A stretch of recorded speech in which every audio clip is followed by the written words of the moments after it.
Sunday afternoons used to mean something. For most people I know, they still do. Family dinners, football games humming in the background, the smell of something roasting in the oven. But for me, Sundays had become a quiet corridor of time filled with the sound of nothing. Not the peaceful kind of nothing, but the kind that hums like static in your ears. That eerie stillness that makes you question if you've simply stopped existing to the people around you. That particular Sunday, the sun hung low over Billings. The wind had picked up just enough to rustle the pine needles along the edge of the property. The neighbor's dog barked once, then silence reclaimed the street. Inside the house, the air felt thick, too still, too quiet, and yet heavy with things unsaid. I sat in the kitchen, peeling the sticker off a grocery store tomato. That had become my version of quality time with my parents, prepping the meals, buying the things they never thanked me for, refilling the pill organizers. As I set the tomato down, my mother walked past and glanced at the counters I'd just wiped. She didn't say thanks. Instead, she muttered, "You have too much time on your hands." I blinked, holding the tomato mid-air like a prop in some tragic play. "I just wanted to help. You said we were low on produce." She didn't even stop walking. "If you had a real job, you wouldn't be here running errands like the hired help."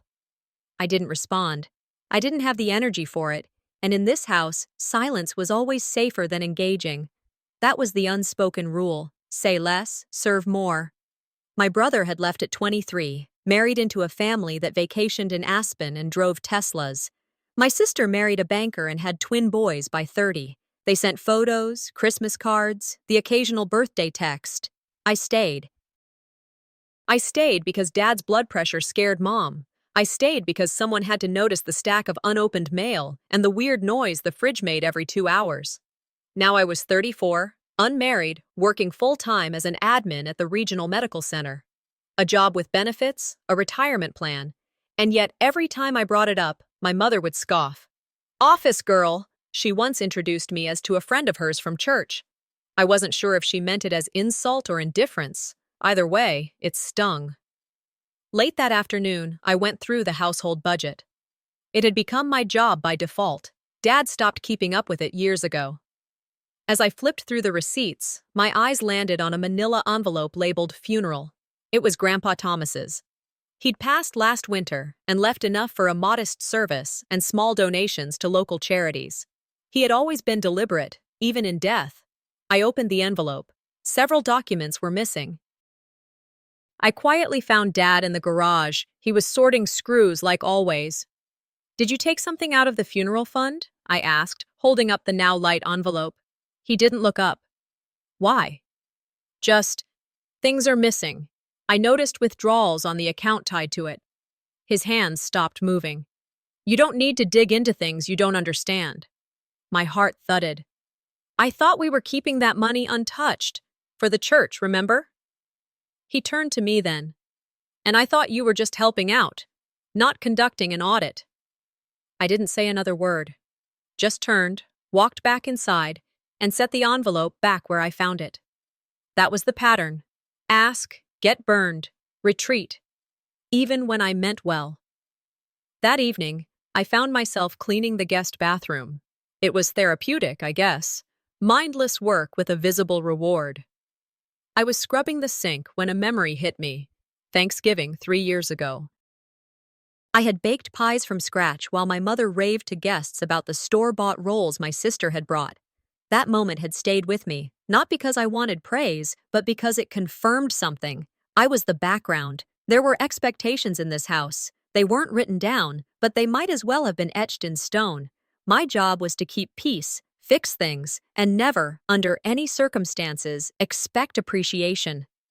I remembered sitting at the kids' table, even into my late 20s, watching my siblings at the adult table, sipping wine and talking politics.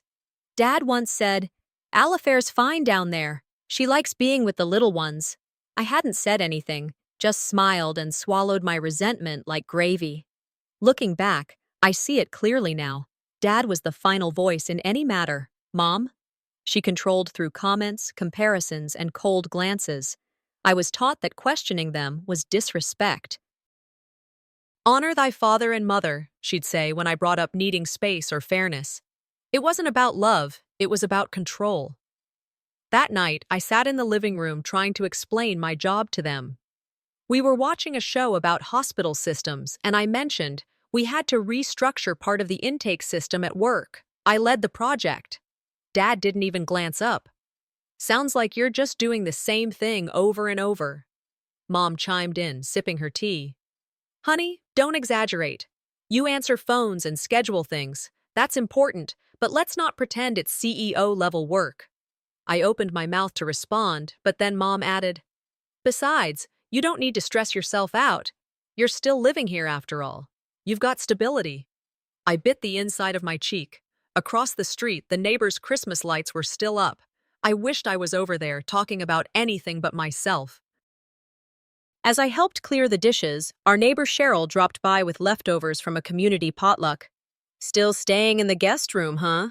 She asked with a smile that didn't quite reach her eyes.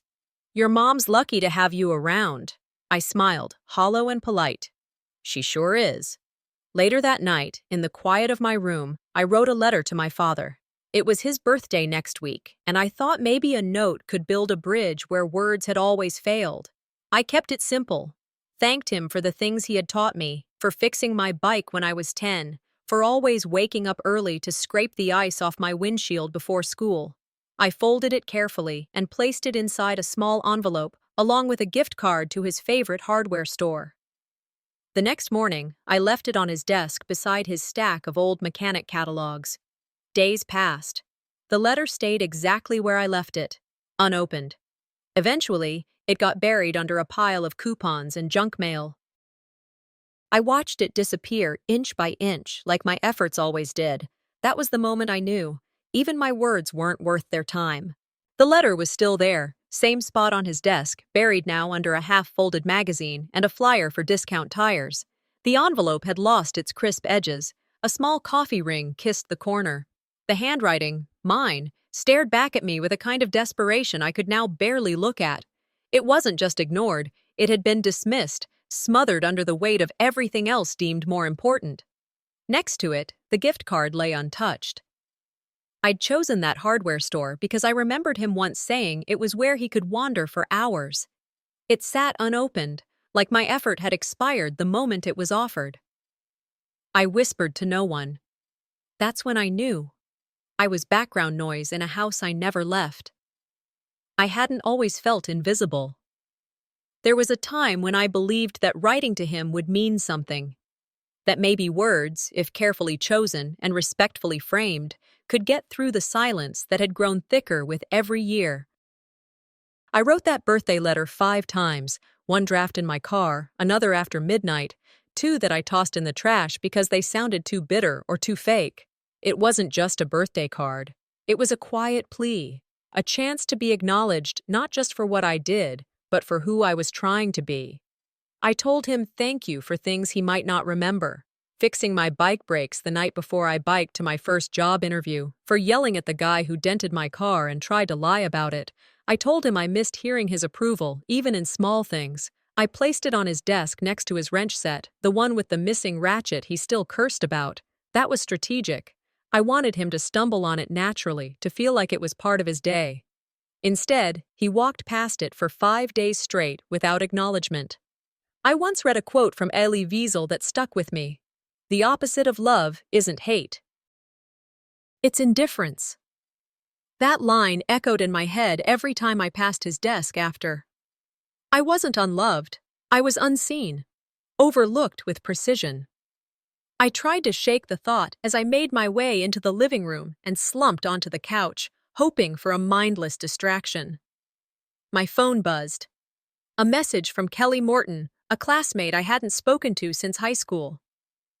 Your sister's house looks amazing. Just saw her home tour on Insta. Wow. I blinked. Home tour? Clicking the link led me to Marcy's account, one I had muted years ago because the curated perfection made me feel like my life was a poorly lit basement. She was standing in what was unmistakably our parents' remodeled kitchen, now painted cream with brass fixtures, the same layout I had paid to renovate last fall. She panned to the stove I'd helped pick out, the dishwasher I'd ordered. The caption read, "Feeling grateful for all Mom and Dad have given me." Couldn't have done this without their support. I stared at the screen. My thumb hovered over the heart button, then froze. No mention.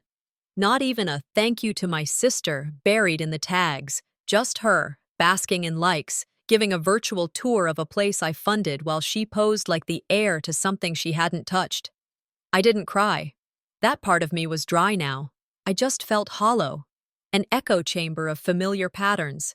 She gets the praise. I do the work. It got worse. That evening, I went to grab the mail. A neighbor waved from across the street. "Hey, Alifair, saw your sister's video. Beautiful space. They're lucky to have her around, huh?" I smiled stiffly. "They sure are." Back inside, I sat at the kitchen table. Mom was flipping through a church bulletin. I asked casually, "Did you see Marcy's post?" She didn't look up. "Oh yes, she looked lovely. Always did have a good eye for design." I cleared my throat. That was the remodel I managed, the appliances, the new lighting. Mom looked up now, eyebrow arched. "Well, she made it look beautiful. That's what counts." I swallowed my rebuttal. You can't force recognition out of people who've decided you're invisible. Later that week, I overheard our neighbor tell the pastor's wife at church, "Marcy really holds that family together. Always showing up. Always helpful." I stood just out of sight, holding a tray of deviled eggs for the potluck. My arms didn't tremble, my heart didn't race. But inside, something clicked into place, an awareness that I had been edited out of my own life. Again, I began collecting my own receipts, not just literal ones, though I did go back and print invoices for the dishwasher, the paint, the tile grout, but emotional ones too. I started a document on my laptop titled Proof. Proof of presence. Proof I was here, that I mattered. Family events became exercises in endurance. At a recent birthday, I was seated at the card table by the back door, while Marcy got the chair next to Dad. Someone introduced me to a friend of the family as Alifair, the one who lives at home, helps out sometimes. I said nothing, just nodded, smiled. Because that's the role. Smile, say thank you, ask nothing. I once described myself in my journal as a candle in daylight, not because I was dull or lifeless, but because I was only lit when everyone else needed light. The rest of the time, I was there, but unnoticed. Then one night, while half dozing on the couch, I reopened Marcy's video. I hadn't planned to, but the algorithm pushed it back into my feed. This time, I noticed something I hadn't before. Dad was in the background, laughing, holding a wine glass. He looked more relaxed than I'd seen him in months. He raised the glass and toasted, "To my girl, the one who always comes through." I watched it 3 times. My throat tightened, not from sadness, but from restraint, because I was there that day. Behind the camera, I filmed that entire sequence, told her how to angle the light, suggested where she should stand to catch the afternoon sun. I was cut from the video like a bad take. It wasn't an oversight. It was a decision. I turned off the phone, stared at the ceiling, and whispered to myself, "That's it. No one erases me again." I used to believe that being quiet was noble, that keeping the peace was an act of love, that being the one who never made a scene meant I was doing my part to hold our family together. But standing behind that camera, filming my sister's big moment while she claimed credit for things I'd built with my own hands, that was the moment I realized I wasn't silent for peace. I was silent because they preferred it that way, because I reminded them of things they didn't want to see, like how much they owed me and how little they gave in return. Maybe it was easier for them, easier to pretend I didn't count, to act like my presence was incidental, not essential. But that day, watching my father raise his glass in her honor, hearing him toast, "To my girl, the one who always comes through," I felt something in me shift, not break. No, that part had happened years ago. This was different. This was the moment I stopped justifying their silence. I couldn't sleep that night. Every time I closed my eyes, I saw his face smiling in that video, watched her bask in the praise I had never received. Around 2 in the morning, I went down to the kitchen. The house was dark, the kind of dark that makes you whisper, even when no one else is awake. I opened the junk drawer. Not for anything in particular, just a habit. It was where things went when no one cared enough to put them in their place. A pair of scissors, expired coupons, a roll of electrical tape. And then I found it. A sticky note, slightly curled at the edges, stuck to the bottom of a takeout menu. The handwriting was familiar. My mother's. "Don't push her again. She'll tell someone." My breath caught. I stared at the note like it might rearrange itself into something benign if I blinked enough times. But it didn't. The words were clear, the ink slightly smudged but unmistakable. I turned it over. A date was scribbled on the back. It was from 4 years ago. Around the same time I had sprained my wrist after falling down the back steps. I remember that week. I remember Dad yelling. About what? I can't even recall anymore. I remember shielding my face. I remember silence the next morning, and my mother putting ice in a towel and pressing it into my hand without a word. I had told myself over and over again that she didn't know, that she was afraid too, that she couldn't stop him. But this note, this warning, it wasn't to protect me, it was to manage him. She knew, she always knew, and her only concern was that I might speak. "When a mother chooses reputation over protection," I whispered, tears stinging my eyes, "you stop being a daughter. You become evidence." I sat at the kitchen table, note in hand, heart pounding like a warning bell. Then I pulled out a notebook and a pen. Not the laptop. I needed this to feel deliberate, personal, permanent. I started writing. Every incident, every bruise. Every phrase they used to justify it. "He's just tired. You always know how to set him off. He didn't mean it. You're being dramatic." One by one, I wrote them all down. A birthday where I wore the wrong dress. "Too short," he said, "made me look cheap." He didn't speak to me for the rest of the evening. The dinner party where I laughed too loud and Mom hissed under her breath, "Do you always need to be the center of attention?" I filled 3 pages that night, and I wasn't even close to done. In the days that followed, I added to that journal. Every time I remembered something, I stopped what I was doing and wrote it down. I kept it in my room, under the bed, beside the folder of receipts I had already begun collecting. I wasn't just documenting pain, I was assembling proof, not for them, for me. Looking at my parents' marriage was like watching a carefully choreographed dance, each step rehearsed, each movement calculated. It wasn't built on affection. It was constructed from fear, appearance, and the ability to keep outsiders fooled. Mom ironed shirts she hated. Dad fixed things he resented. They never hugged in public, never kissed at the door. But at church, at town events, they were picture perfect. She managed chaos with perfectionism. Her garden was always immaculate, even when her voice cracked from shouting at me for stepping on the mulch. He used silence and force, not as tools of anger, but as instruments of control. I used to believe they stayed together for love. Now I knew it was for the show. I remembered something a therapist once said during a grief support group I attended briefly after Grandpa passed. "What you allow is what will continue." At the time, I didn't think it applied to me. I was the peacekeeper, the one holding it all together. But now, I realized I wasn't preventing disaster. I was enabling dysfunction. The whispers in town began subtly. Cheryl, the neighbor, asked if I was okay. I told her I was just tired. The next week, at the grocery store, a woman I didn't recognize approached me with a smile too wide and said, "We've been praying for you. Families go through things, you know." The church sent a casserole. Twice. No one asked why I stopped attending service. They didn't want the answer. Peace in small towns is just everyone agreeing to pretend. One night after dinner, Mom approached me. Her voice was low but carried a sharpened edge. "You didn't take anything from that drawer, did you?" I blinked at her. "What drawer?" She crossed her arms, lips thinning. "If you found a note, it was just a misunderstanding." I didn't flinch. I didn't reply. I just looked at her, square in the face, and let silence speak for me. She turned and left the room. That was the last time I trusted her. The following morning, I poured my coffee without the usual rhythm. The kitchen light flickered slightly overhead, and for once, I didn't bother fixing it. On the dining table, a manila folder sat partially open. Its tab read, Family Trust. I knew better than to snoop, but something about the way it was left there, so exposed, told me this wasn't a mistake. It was either arrogance or an invitation.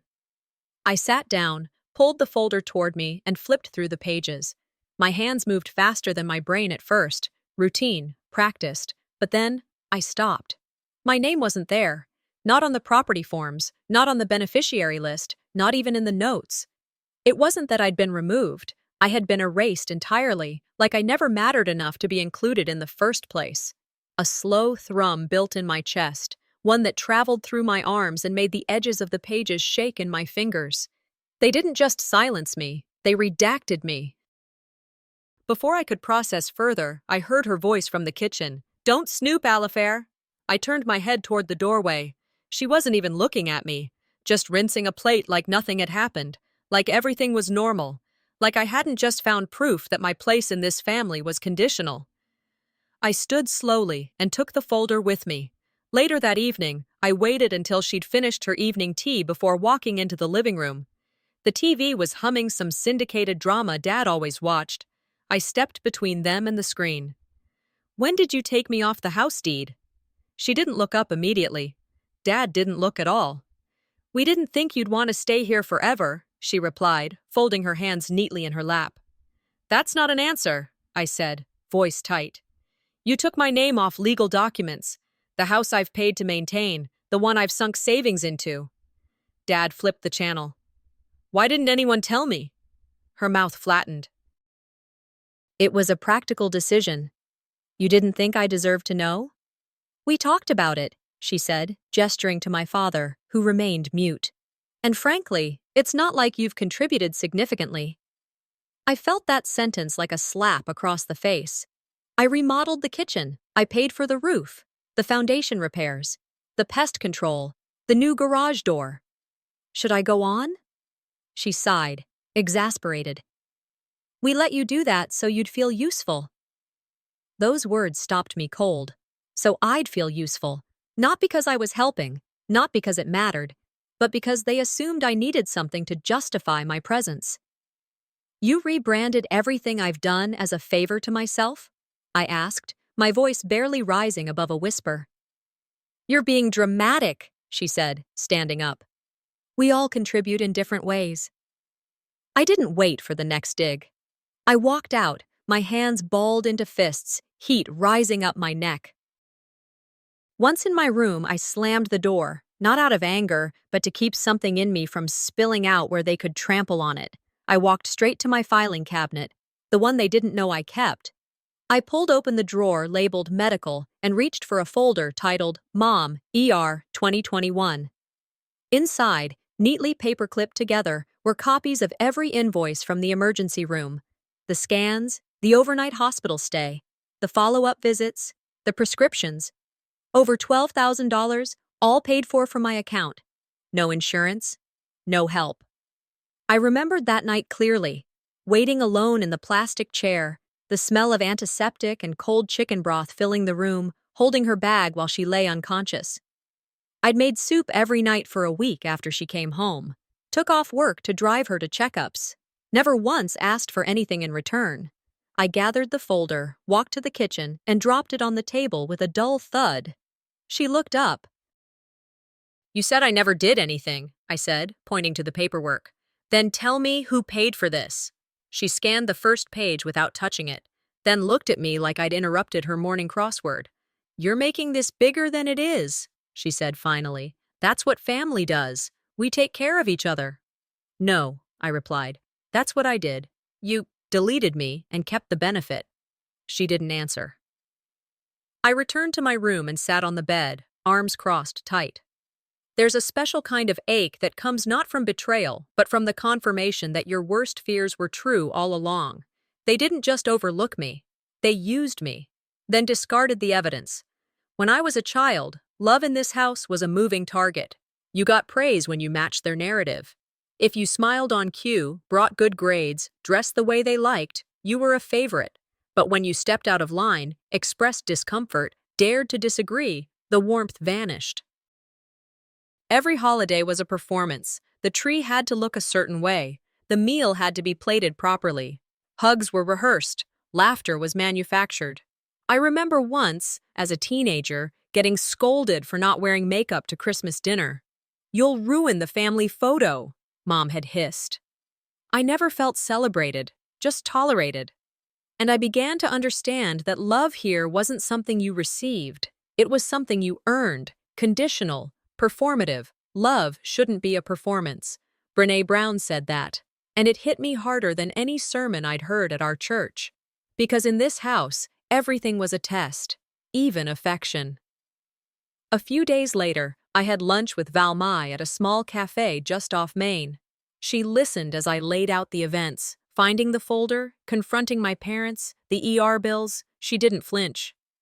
"They're not going to change," she said gently, stirring her iced tea.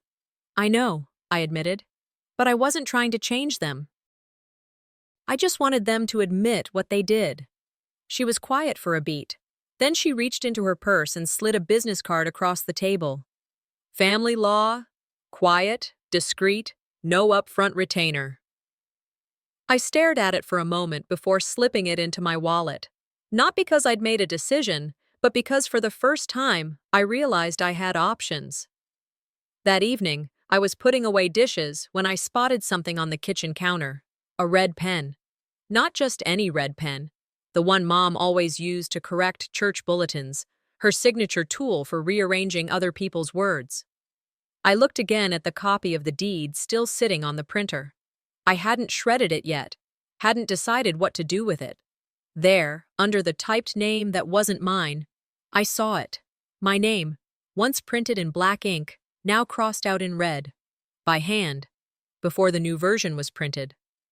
They didn't even delete me. They edited me.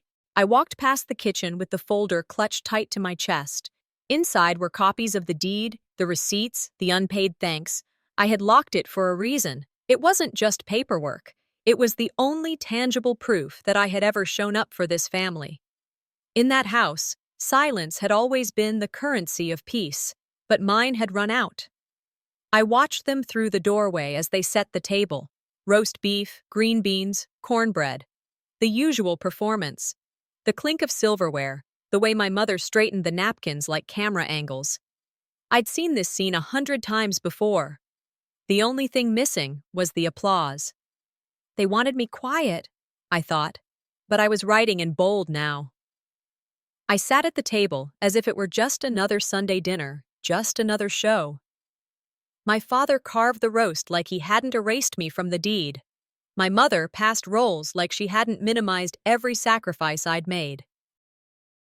My sister Marcy sat across from me, scrolling her phone in one hand, nodding to whatever her daughter whispered in her ear. "Mom," I said, tone even, voice steady. "I noticed some changes in the legal documents regarding the house." Her hand paused over the butter dish. "You've been snooping again?" "I was looking at something that was left out," I replied. "My name. It's not on the property anymore." She waved her hand, dismissing me like I was an errant fly. "We didn't think you'd want to stay here forever." My father didn't even blink. He speared a slice of roast and dropped it on his plate. "Shouldn't I have been told?" "If you weren't always digging around," he grunted, "you wouldn't keep getting hurt." I looked at them both. I paid for the new roof. I paid to replace the HVAC when it failed last winter. The kitchen remodel. "That was me. You needed something to do," she snapped. "And frankly, we let you take care of those things so you could feel useful." That line pierced me like a nail through cloth, clean and final. "So none of it counted?" I asked. "You've lived here rent-free for years," she said coldly. "You're lucky we let you." I stood then, not abruptly, not dramatically, but with purpose. "I paid for your surgery," I said, louder. "I handled the mortgage for 3 months when Dad lost his job. I bought groceries for this house for 5 years. My father slammed his fork on the plate. The sound was sharp, louder than it should have been. "You're ungrateful," he barked, standing. "And you're abusive," I said flatly. The slap came fast. No warning, just skin and heat and impact. The room went silent.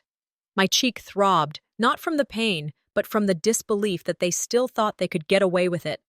Marcy said nothing. She didn't even look up from her phone. I didn't cry. I didn't stumble. I steadied myself, turned toward my father, and said, "Thank you for showing me exactly who you are." I left the table.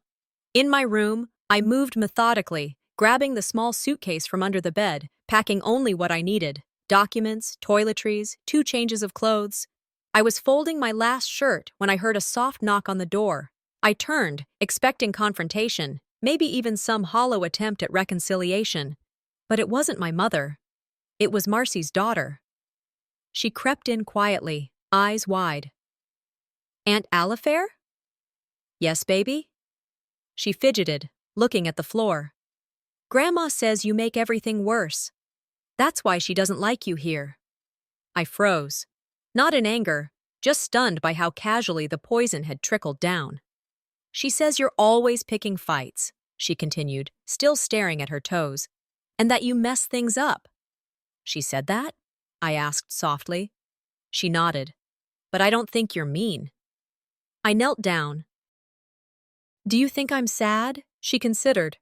"I think you're tired, and that makes Grandma mad." It landed harder than the slap. Not because she meant harm, she was just repeating what she'd absorbed. "Thank you for telling me," I said, brushing a strand of hair from her face. "You're very honest." She smiled and left, as quiet as she came. After she was gone, I zipped up my suitcase. That moment sealed something. Even the children were being taught that my existence was disruptive, that pain, if inconvenient, was better ignored or rewritten entirely. That night, I sat alone in my car outside the house, staring up at the windows.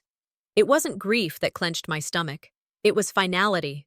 I had been the stand-in villain in their little drama, the one who never quite fit the narrative but played her role anyway. And now, I was done reading from their script. I started mentally casting the roles. Mom, the director, pulling the strings, managing the image, ensuring the scene stayed clean. Dad, the enforcer, stepping in when anyone forgot their lines. Marcy, the heroine, glowing, successful, the favorite. Me? I was the problem. The backstage mistake they kept but never featured. There's no room for nuance in a family obsessed with optics. Every photo was staged, every gesture rehearsed. I remembered a quote I'd scribbled into a notebook years ago. "If you don't write your own story, someone else will write it for you, and you won't like their version." Brené Brown, I think. Smart woman. By midnight, I was gone. I didn't slam the door or leave a note. I walked past the kitchen. My mother was rinsing a teacup. She didn't turn to me, just said, "Don't make a scene." "I'm not," I replied. "I'm making a boundary." I drove in silence. No music, no tears, just me, the road, and the weight lifting from my shoulders 1 mile at a time. At Valmai's, I parked in front of her small bungalow. The porch light was on. She always left it on when I said I might come by. I sat there in the driver's seat for several minutes, gripping the wheel like it might vanish if I let go. The quiet wasn't empty.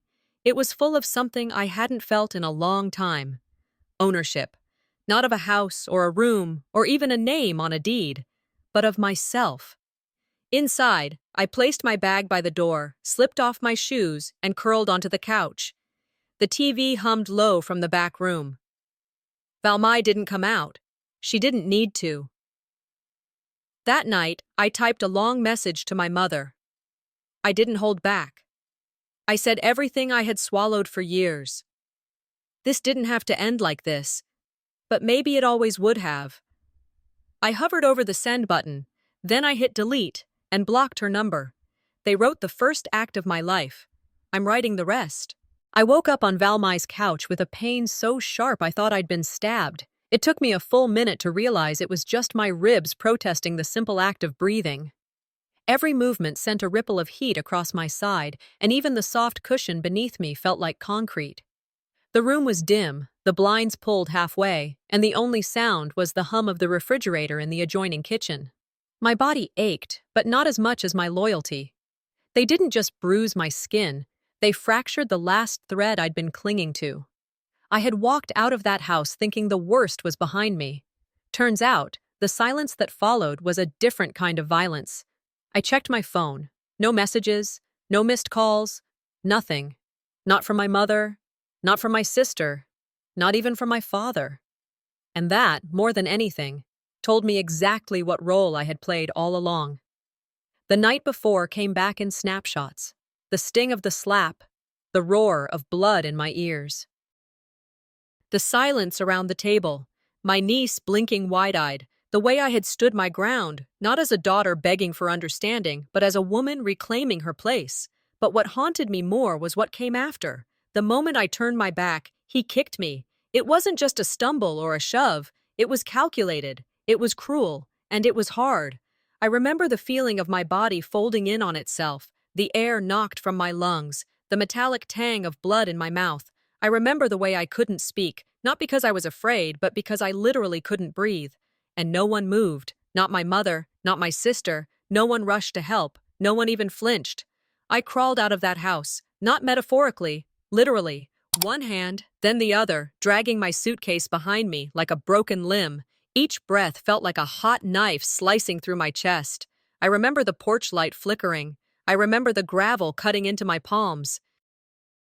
I remember thinking, this is how I leave, on my knees. I drove with one hand pressed to my side. My vision blurred the whole way. The pain was blinding, but the silence? That was worse. 3 days passed. Not a word, not a single call. My phone remained stubbornly blank, a digital graveyard for hope. I logged onto Facebook. My mother had posted a photo from church, smiling with her friends. "Blessed Sunday with my girls," the caption read.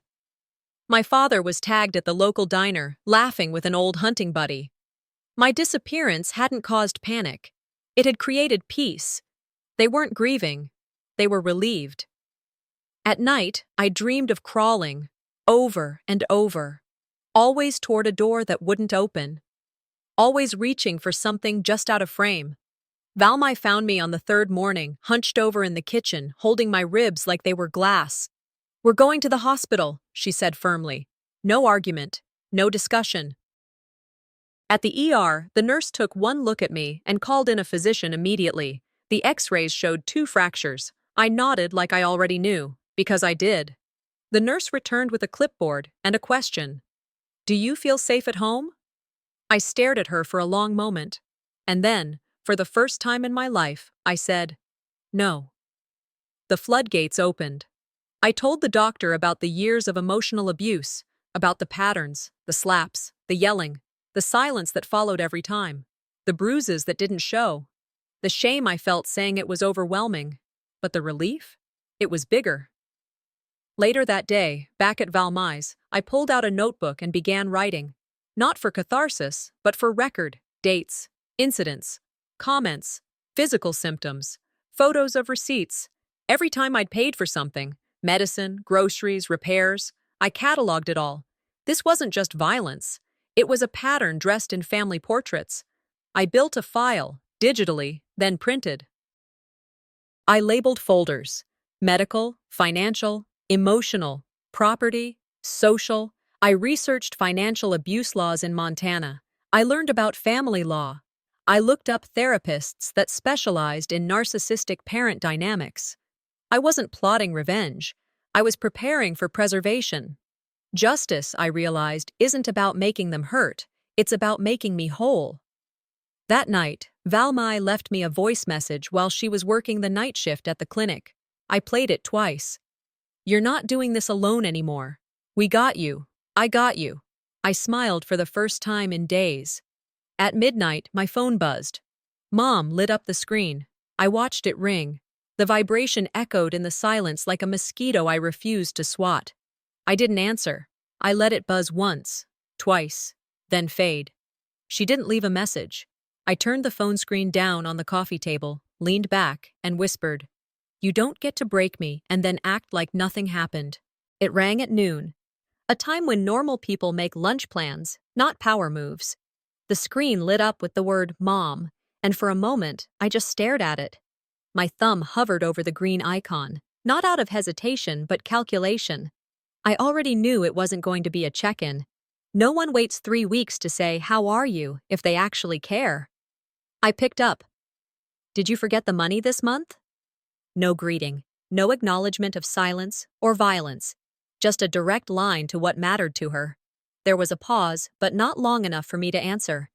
"Because the mortgage hasn't posted yet," she added. Her tone wasn't concerned. It was annoyed, like a customer whose Amazon package hadn't arrived.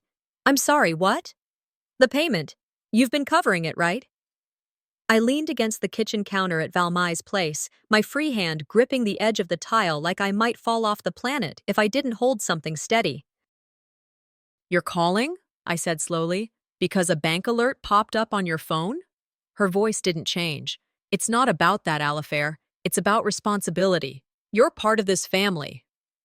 I didn't respond. I just let the silence fill the line like smoke. When I finally spoke, it came out flatter than I expected. "I have 2 fractured ribs. He kicked me.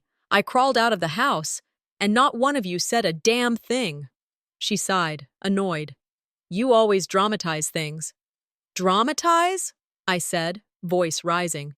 "You want to talk drama? Let's talk about how your husband, my father, put me on the ground and you stood there like it was a scene from your church skit. You said nothing. You did nothing. That's not fair. You always said I provoked him. Maybe I should have just stopped breathing so I wouldn't be inconvenient anymore." Her tone shifted, just slightly. "You don't know when to let things go." "I let go!" I shouted. "I let go the second my body hit the floor and no one blinked. The second I realized your idea of love has terms and conditions." Then came the click. She hung up. No apology, no guilt. Just ended. And strangely, I didn't cry. I didn't scream. I just stood there in Valmai's kitchen, staring at the clock above the fridge ticking past 12:04. And I felt confirmed. That silence I used to dread. It wasn't painful anymore. It was proof. Later that evening, Valmai had to run a few errands, and I stayed behind.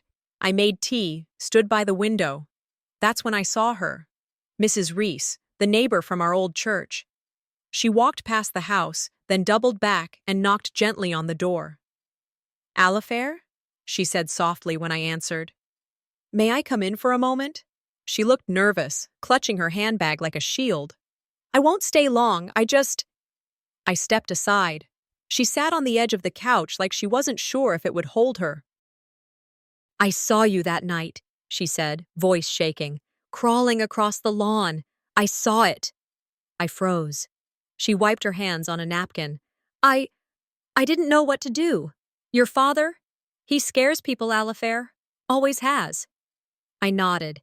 Not because I forgave her, but because I understood. "It's okay," I said, even though it wasn't. "I should have helped." I sat across from her. "You weren't the only one who looked away." She looked down at her hands.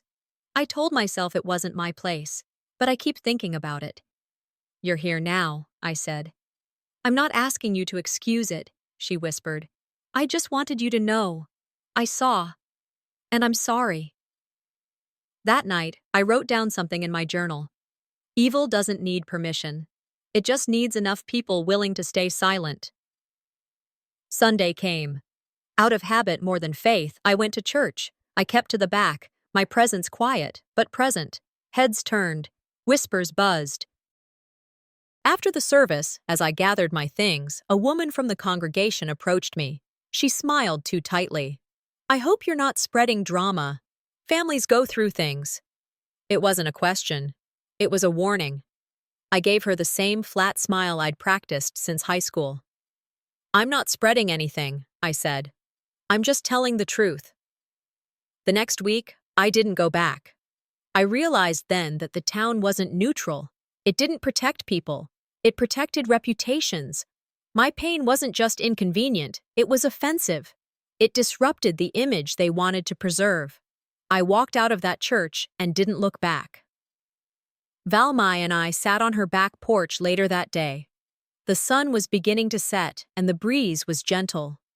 "They treated you like a ghost," she said. "It's time to haunt them with the truth." We outlined everything. A list of financial records, photos, medical bills, text messages. I opened a new bank account, transferred what little savings I had, changed passwords, changed my emergency contacts. We set a date. I was going to meet with a family law attorney, not for revenge, but for justice, for clarity, for protection. I kept repeating something to myself. Justice isn't vengeance. It's the removal of permission. That night, I drafted a letter to Richard and Arabella. Subject, financial and legal review request. The words came easily, like they had been waiting inside me all along. I asked for a full accounting of all funds I had contributed. I requested written explanation for my removal from the deed. I cited my legal right to restitution in cases of familial financial abuse. I added documentation. I signed it with my full name. I folded the letter, slipped it into an envelope, sealed it, and placed it on the table.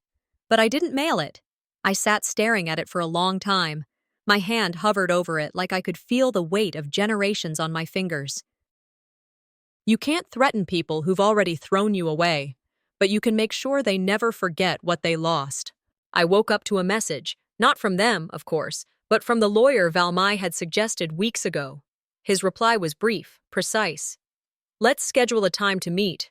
I've reviewed the documents. That was it. No over-explaining, no emotional padding. Just direct, respectful acknowledgement of something they had refused to see for years. I had sent him the whole folder, the scans, the receipts, the hospital reports, even the audio clip where my mother had said, clear as day, she's always looking for reasons to feel victimized. They wouldn't hear my pain, I whispered to myself as I poured coffee, but they will read the evidence. That morning, I reprinted the letter I had drafted, only now it wasn't a plea for understanding. It was a legal notice, not signed with love, but with legal weight. I walked into his office in downtown Billings with my spine straighter than it had been in weeks. The receptionist greeted me kindly, offered water, and didn't ask why I looked tired. That small courtesy meant more than I could express. He was already waiting, papers spread on his desk. You've documented what most people can't even name, he said, thumbing through the receipts. This isn't just about finances. It's about identity theft in emotional currency. We discussed strategy. He outlined what restitution could look like, not just monetary, but acknowledgement. Our first move would be a formal request for full financial accounting regarding property and household expenditures. Quiet. Official. Before I left, I signed the letter and watched him slide it into an envelope. I dropped it in the mailbox myself. Walking back to my car, I didn't feel fear or doubt. I felt space. Space in my chest that had once been tight with obligation. For the first time in months, I inhaled fully. While waiting for a response, I revisited an old voicemail from my grandfather's estate attorney. Something about the way he said, "I hope your family followed through with your portion," had lingered. Grandpa had promised me a plot of land near the river. He said it was for the one who stayed. Back then, he meant it as a gesture of gratitude. He had always seen me, but something told me I should ask about it. The lawyer sounded surprised when I called. That land's under Marcy's name now, he said after checking. I could have sworn your name was on the original filing. I requested the paperwork. He faxed over what he had. There it was. My name, scribbled out and replaced. The signature. A shaky version of Grandpa's that didn't match any I'd seen before. They hadn't just taken something from me, they rewrote who he loved. I sat on Valmai's porch that night, holding the papers in one hand and a glass of cold tea in the other. I didn't cry. I just stared out at the darkening horizon, feeling a stillness creep over me. The call didn't come. No one tried to explain. No one tried to justify. Instead, a message came through a mutual friend. Your mom says you're trying to ruin their retirement. She's scared they'll lose the house. I read it twice. Then again, slower. My response was short. They should be more scared of losing their moral compass than their square footage. Valmai raised an eyebrow when I read it aloud to her later. Sharp, she said, but fair. A few days later, I drove out to the river. The land was fenced now. A private property sign posted at the gate. I stood at the edge, staring through the metal slats. I remembered Grandpa pointing to the bend in the river and saying, "You'll always have a place here." Apparently not. I bent down and picked up a flat stone from the bank. It was smooth, with a ripple of color like a vein running through it. I slipped it into my pocket. That piece of land didn't hold value because of its location. It held value because of the promise it carried. A promise that, like so many others, had been revoked. But I wasn't empty-handed. I had records. I had voice. And now, I had resolve. "They don't get to own the version of me that walked away," I told Valmai that evening. She nodded. "They won't even recognize her." That weekend, I checked my mailbox. Inside was a thick envelope with my name typed in sharp black letters. No return address, but I knew who sent it. I brought it inside, sat at the table, and opened it slowly. Inside, a letter. "We are willing to have a conversation. We'd prefer to resolve this without further legal involvement." No apology, no acknowledgement, just negotiation. They hadn't changed. They hadn't learned. They still believed a deal could replace a daughter. I sat at the kitchen table, rereading the letter, again and again. Every line sterilized, every word polished down to something cold and non-committal. "We hope to resolve this matter peacefully. We're open to dialogue, should you choose to withdraw the petition voluntarily." It was the kind of language that pretends to be kind while cutting you clean. I circled the word settlement in red ink, then underlined voluntary withdrawal. There it was, their preferred version of resolution. Bury everything, get me to disappear, quietly, one last time. But I was done playing ghost. I opened my laptop, logged into my attorney's portal, and gave the green light. The lawsuit went public the next morning. Filed in county court, made available to public record as protocol required. It didn't take long. By noon, the local Billings community blog picked it up with a headline that made my stomach twist and my lungs expand at the same time. "Daughter sues parents over emotional abuse and asset mismanagement." I had asked for no interviews, made no comment, yet still, people knew. At the grocery store, someone behind me in line leaned to whisper, "That's the girl who sued her own parents." At first, I felt my spine straighten defensively, cheeks warming with the heat of exposure. But then, just as quickly, I let it settle. Let them talk. I'd rather be infamous and free than silent and suffering. At the post office, another woman glanced up and said, "Sometimes family wounds cut the deepest, don't they?" No judgment, just humanity. But not everyone was so neutral. I received a message request on social media from a cousin I hadn't spoken to in 6 years. "You're making the family look bad."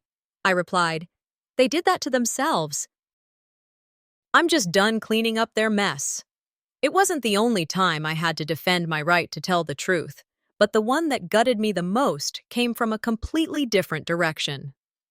Months ago, I had applied for a program director role at a local nonprofit, one focused on helping rural women navigate caregiving and burnout. It was a role I was made for. I'd made it to the final round, even had a tentative offer on the table, and then it went silent. Now, in the middle of all this, the director called me. "I debated telling you this," she said, "but I figured you deserved to know." My stomach dropped.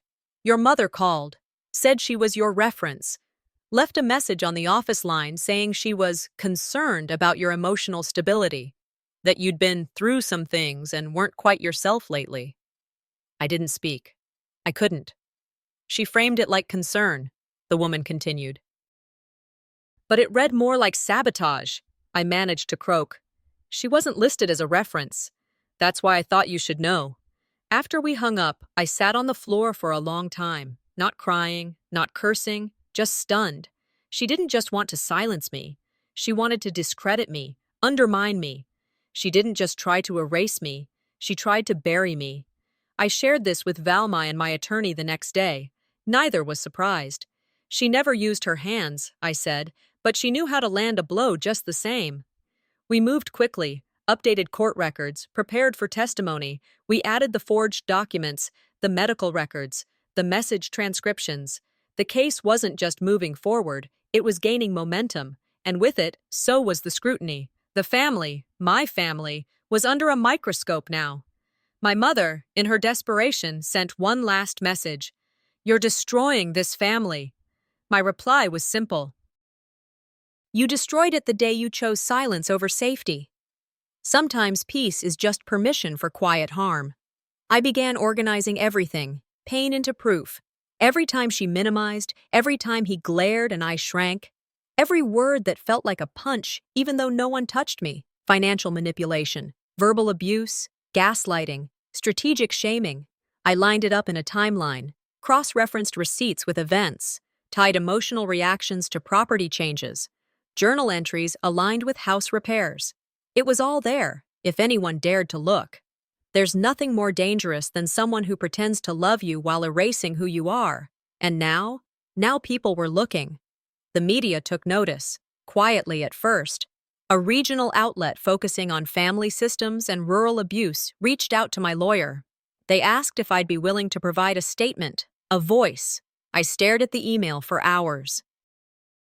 They wanted to feature stories from respected households, the kind that never looked like trouble from the outside. My name was listed as a potential lead. I sat in the dark, finger hovering over the keyboard. If I speak, there's no going back. And maybe that's the point. I woke up to the sound of my own voice on my phone speaker as the local news anchor replayed my courtroom testimony in my living room. It was calm, poised, every uncomfortable fact spoken clearly. The deed edits, the stolen inheritance, the emotional bruising, laid bare. As I sat on the couch, hearing my voice over the air, words echoed in my head. I wasn't burning bridges, I was refusing to walk on ashes. The community was seeing both sides for the first time. Sympathy was growing, but tension followed. My parents, once perceived as steadfast pillars, were crumbling under the weight of their own contradictions, morals, reputation. They'd traded those for comfort long ago, a bargain for silence. The next morning, my phone buzzed with a private message. It was my sister, same number I hadn't spoken to much in months. "Please, let's make this go away quietly." That was the tone. Minutes later, an email appeared in my inbox, sent through their lawyer. "If she agrees to drop the lawsuit, we'll return the deed to her. No apology, no acknowledgement of their wrongs, just another transaction, like property was all I ever was." I sat at my desk and stared at that screen long enough to hear my heart ratchet in my chest. I opened a new email draft, channeled calm, and typed, "This isn't about property, it's about integrity." I CC'd my attorney. Minutes later, he called. His voice was steady. "They're panicking. That's why they're negotiating now." Integrity. It had meant nothing to them before. Now they were bargaining with it like it was something they could trade. I typed a line in my journal later that night. Some people don't want peace.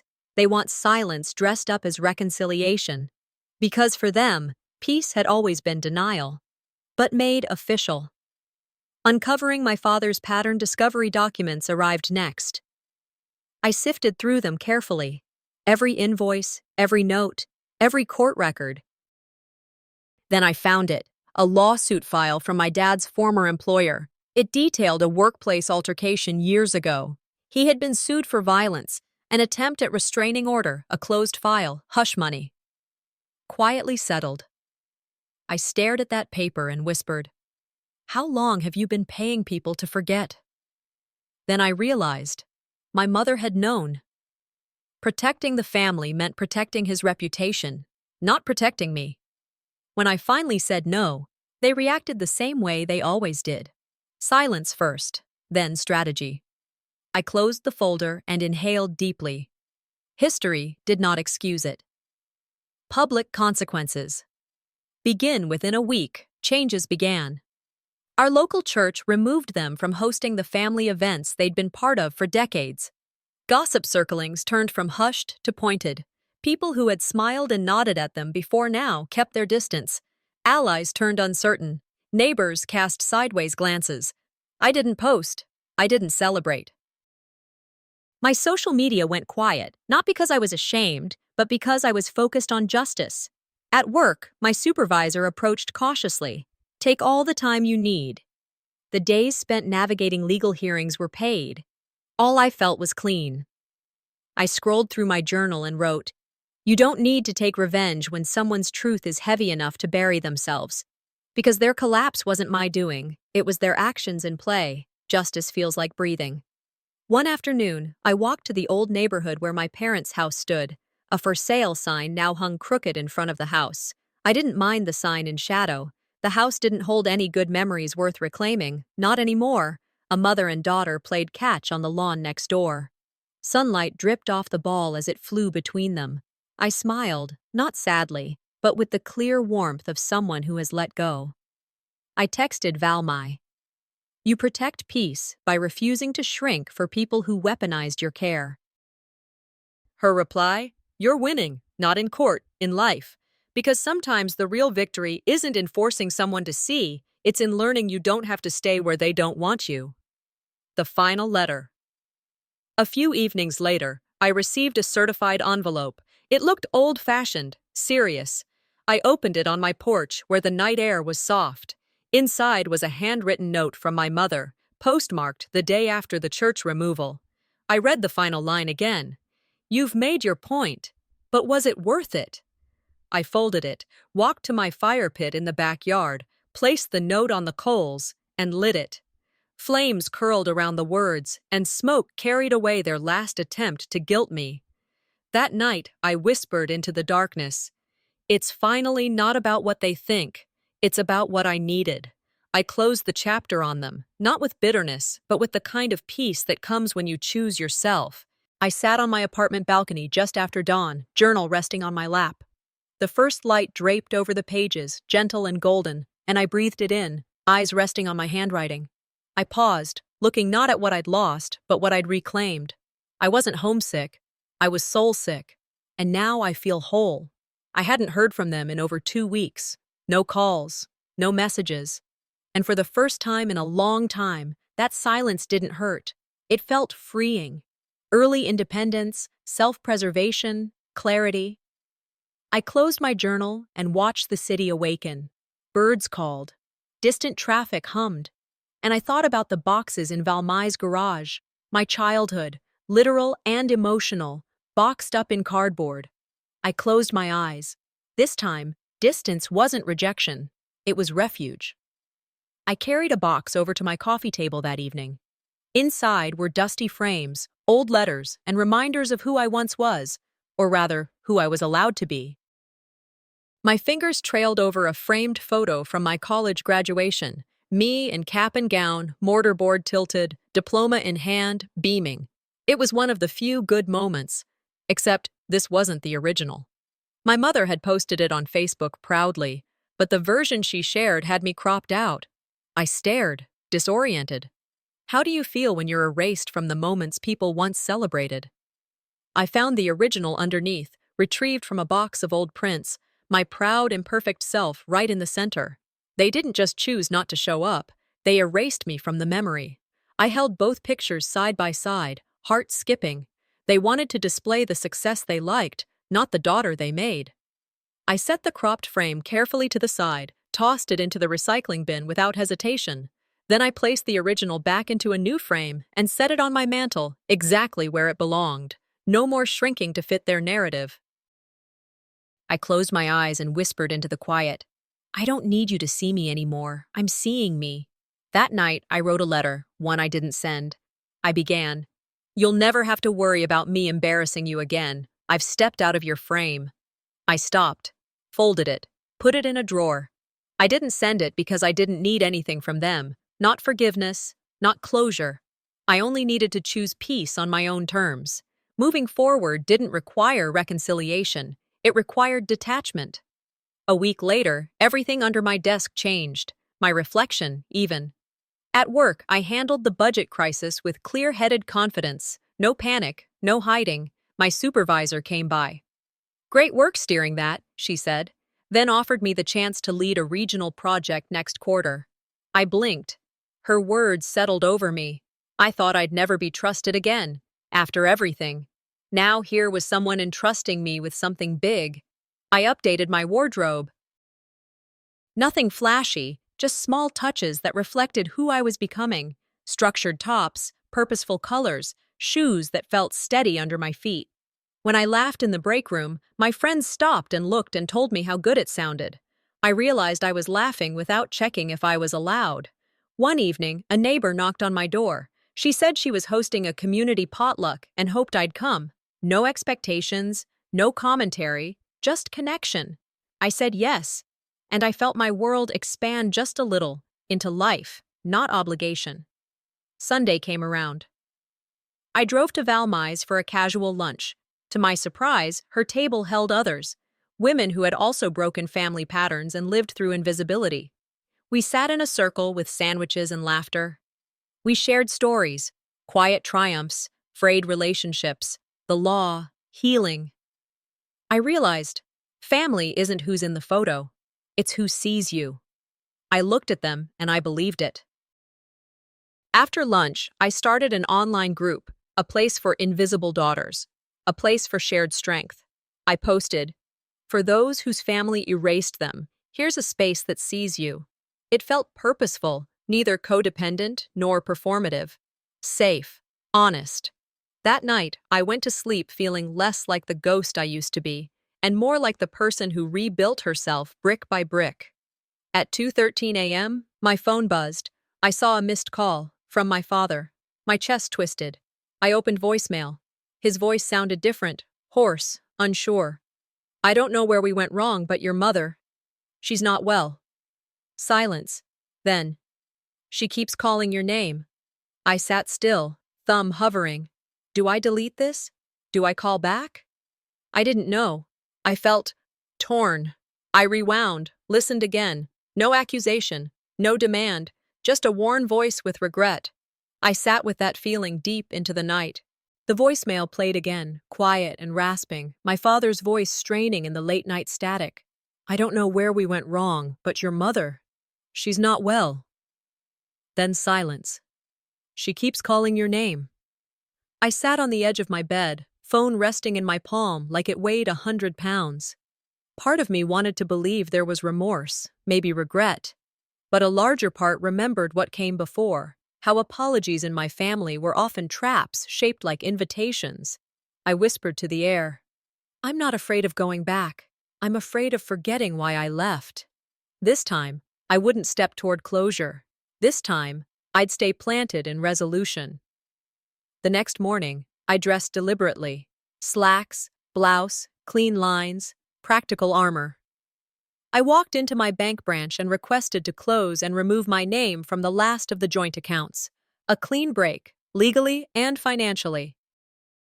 I asked for a printout, a full list of my deposits over the last 3 years, showing every contribution I made to the house my name was erased from. That night, I sat at my kitchen table.